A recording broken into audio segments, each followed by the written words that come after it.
पल में बिसार के गईलू हे जानू हमें भुला के कहे दो सर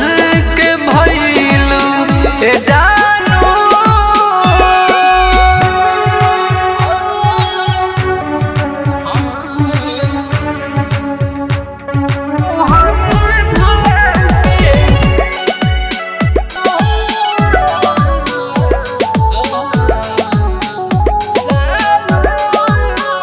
मंगिया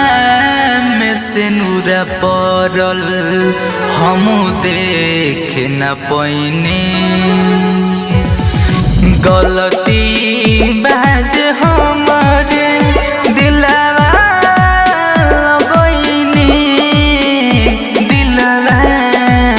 लगैनी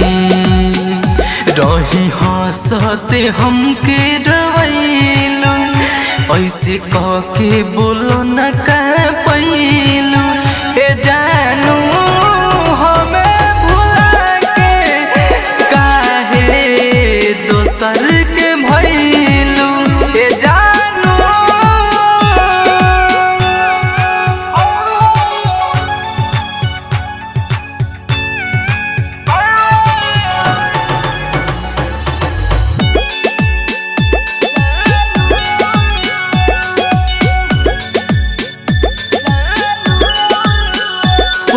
प्यार के परिभाषा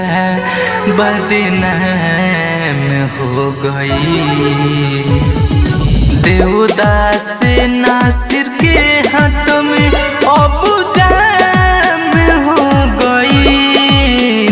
अब जाम हो गई संगे रहलू तो हंसलू हंसैलू